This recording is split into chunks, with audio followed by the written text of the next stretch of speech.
हरियाणा में करारी हार के बाद राहुल गांधी की झूठ और भ्रम की राजनीति सामने आ गई और इसी के सहारे वो हरियाणा जीतने का सपना देख रहे थे। लेकिन जनता ने उनकी जगह पीएम मोदी की पॉलिटिक्स पर भरोसा फिर से जता दिया। और आप देखिए राहुल गांधी और नरेंद्र मोदी की पॉलिटिक्स में कितना अंतर लोगों को अब साफ साफ दिखता है। राहुल गांधी को हरियाणा की हार पर बोलने में 24 घंटे लग गए। राहुल गांधी खुद सामने नहीं आए, चुपके से ट्वीट कर कोरम पूरा कर दिया, जबकि चुनाव में घूम घूम कर कह रहे थे कि वो किसी से डरते नहीं। लेकिन एक हार ने बता दिया कि राहुल गांधी सिर्फ बातों के शेर हैं, बयान बहादुर हैं, लेकिन सच का सामना करने की हिम्मत उनमें नहीं है। दूसरी तरफ आप नरेंद्र मोदी की पॉलिटिक्स देखिए, चुनाव में जीत मिले या हार दोनों को सिर माथे लगाते हैं। कम सीटें आती हैं तो मुंह नहीं मोड़ लेते या ईवीएम को दोष नहीं देने लगते। जम्मू कश्मीर में बीजेपी सत्ता में नहीं आई, लेकिन पीएम मोदी ने वहां भी जनता का शुक्रिया। यह बड़ा अंतर है राहुल गांधी और नरेंद्र मोदी की पॉलिटिक्स का, जहां राहुल गांधी कैमरे के सामने आने की हिम्मत नहीं कर पा रहे, दूसरी तरफ नरेंद्र मोदी हैं जो कल से लेकर अब तक कांग्रेस की धज्जियां उड़ा रहे हैं। आज उन्होंने यह बड़ी बात कह दी कि कांग्रेस हिंदुओं की जाति की बात तो करती है, लेकिन मुसलमानों की जातियों के बारे में कुछ नहीं बोलती। सुनिए पीएम मोदी ने कैसे लोगों को फिर आगाह किया कि कांग्रेस सिर्फ हिंदुओं को बांटना चाहती।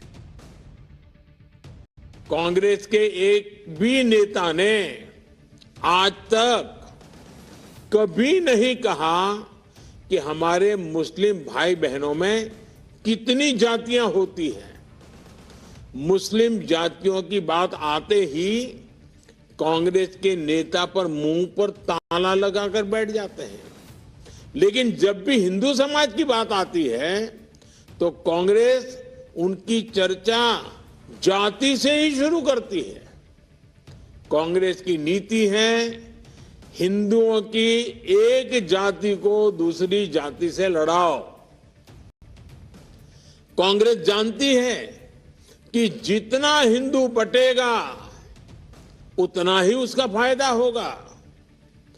कांग्रेस किसी भी तरीके से हिंदू समाज में आग लगाए रखना चाहती है ताकि वो उस पर राजनीतिक रोटियां सेकती रहें। प्रधानमंत्री नरेंद्र मोदी ने जो बात कही है वो वाकई सोचने वाली बात है, क्योंकि हमारे देश में हिंदुओं की जाति पर तो खूब बात होती है। राहुल गांधी को भी आपने जाति जाति करते सुना होगा, बहुत सारे नेता जाति की बात करते हैं, लेकिन मुसलमानों की जाति क्या है आप देश में घूम के किसी से पूछ लीजिए, लोगों को पता ही नहीं होगा, क्योंकि नेता भी नहीं बात करते, कहीं छपता भी नहीं है, कहीं कोई बोलता भी नहीं है। मुसलमानों के बारे में नहीं बताया जाता कि वो किस तरह से जातियों में बटे। अगर पूरी दुनिया के मुसलमानों की बात करूं, आपको यह जानना चाहिए कि जब हम मुसलमानों की बात करते हैं, आप में से बहुत लोगों को यह नहीं पता होगा कि मुसलमान कितने समुदायों में बटे हैं। मुसलमानों को अगर आप देखेंगे तो उनके जो दो सेक्ट हैं, दो समुदाय मोटे तौर पर, वो सुन्नी है, सुन्नी मुसलमान और शिया मुसलमान। आपको भी सिर्फ इतना ही पता होगा कि भाई शिया सुन्नी होते हैं, इसके आगे कभी आपने कुछ सुना है? लेकिन सुन्नी में भी देखिए कितने समुदाय होते हैं। जो सुन्नी होते हैं उसमें 6 सेक्ट होते हैं, 6 समुदाय। एक तो हनफी होते हैं, ये हनफी जो हैं वो भारत, पाकिस्तान, बांग्लादेश और अफगानिस्तान में ज्यादा मिलते हैं। इनके भी 2 समुदायों में ये बटे हुए हैं। इनमें एक देवबंदी होते हैं और दूसरे बरेलवी होते हैं। बताइए कितनों को पता है ये सब? इसके बाद दूसरा जो समुदाय है सुन्नी में वो है मालिकी। ये जो मालिकी हैं ये मोटे तौर पर मिडिल ईस्ट के देशों में पाए जाते हैं। तीसरा समुदाय है शाफई। ये कहां मिलते हैं भाई? ये भी मिडिल ईस्ट और इंडोनेशिया में। चौथा है हम्बली, ये भी सुन्नी होते हैं, ये कतर, सऊदी अरब, कुवैत में मिलते हैं। पांचवा जो है वो है सल्फी और वहाबी। ये कहां मिलते हैं? ये दक्षिण एशिया और मिडिल ईस्ट में मिलते हैं। और छठा जो नाम है वो है अहमदिया।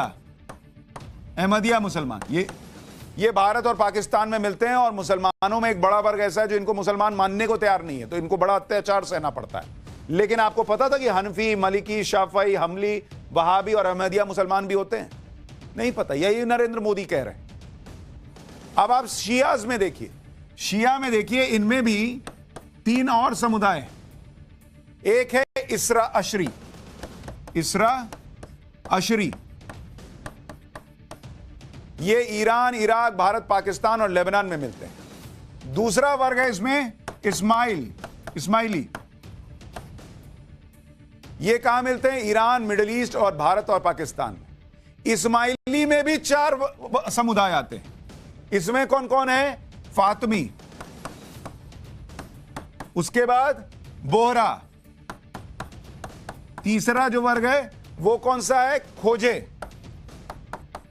और चौथा नुसैरी। बताइए।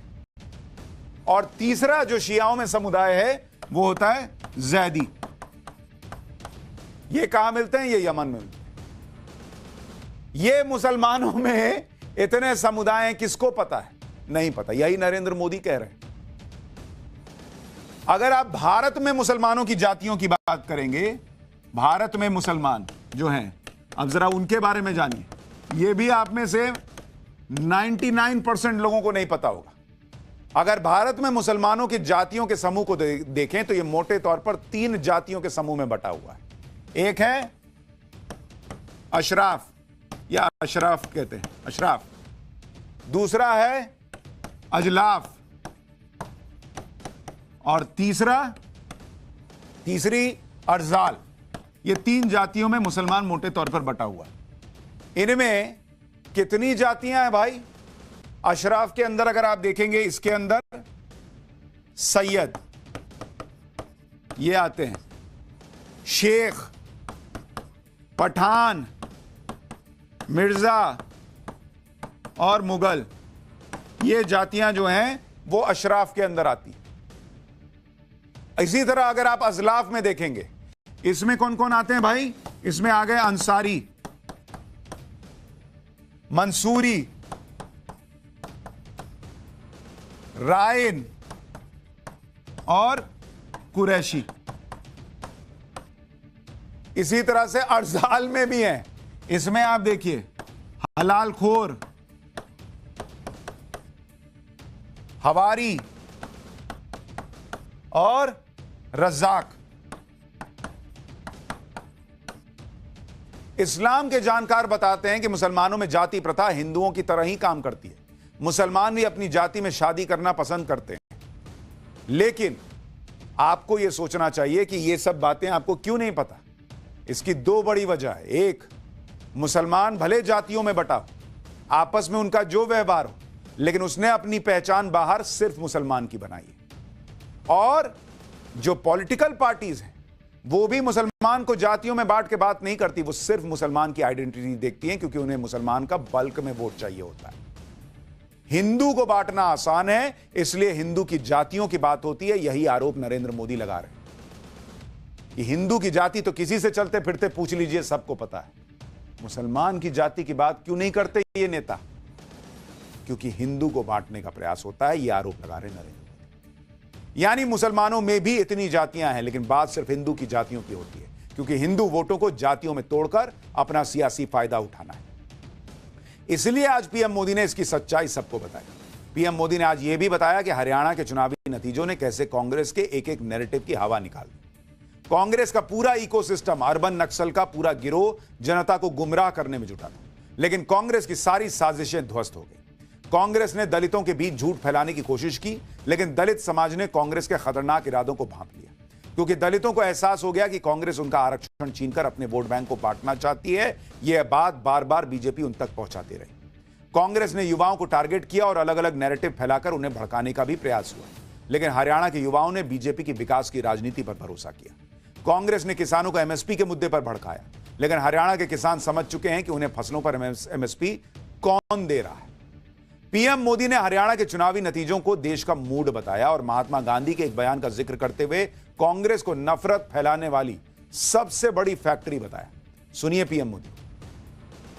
कांग्रेस नफरत फैलाने की सबसे बड़ी फैक्ट्री बनने वाली है, ये गांधी जी ने आजादी के बाद ही समझ लिया था।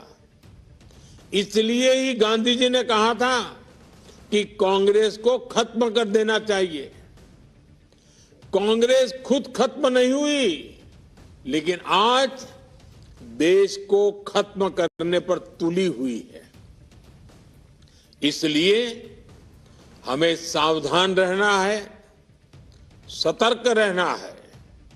साथियों, मेरा पक्का विश्वास है, समाज को तोड़ने की आज जो कोशिश हो रही है, ऐसी हर साजिश को महाराष्ट्र के लोग नाकाम करके रहेंगे।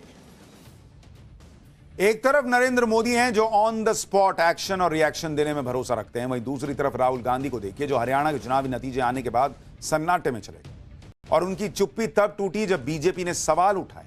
बीजेपी के नेता अमित मालवीय ने आज सुबह 10:35 पर एक ट्वीट के जरिए राहुल गांधी की चुप्पी पर प्रहार किया और अमित मालवीय के इस ट्वीट के करीब 1 घंटे बाद राहुल गांधी की चुप्पी टूटी। सुबह 11:36 पर हरियाणा और जम्मू कश्मीर के चुनाव पर राहुल गांधी का पहला बयान आया। राहुल गांधी ने ट्वीट किया कि जम्मू कश्मीर के लोगों का तहे दिल से शुक्रिया। प्रदेश में इंडिया की जीत संविधान की जीत है, लोकतांत्रिक स्वाभिमान की जीत है। आगे राहुल गांधी ने लिखा कि कांग्रेस हरियाणा के अप्रत्याशित नतीजे का विश्लेषण कर रही है, अनेक विधानसभा क्षेत्रों से आ रही शिकायतों से चुनाव आयोग को अवगत कराएंगे। सभी हरियाणा वासियों को उनके समर्थन और कांग्रेस के बब्बरशेर कार्यकर्ताओं को उनके अथक परिश्रम के लिए दिल से धन्यवाद। हक का, सामाजिक और आर्थिक न्याय का, सच्चाई का यह संघर्ष जारी रखेंगे, आपकी आवाज बुलंद करते रहेंगे। राहुल गांधी के इस बयान ने साफ कर दिया कि चीजें उनके एजेंडे के हिसाब से नहीं होंगी तो उन्हें हजम भी नहीं होगी।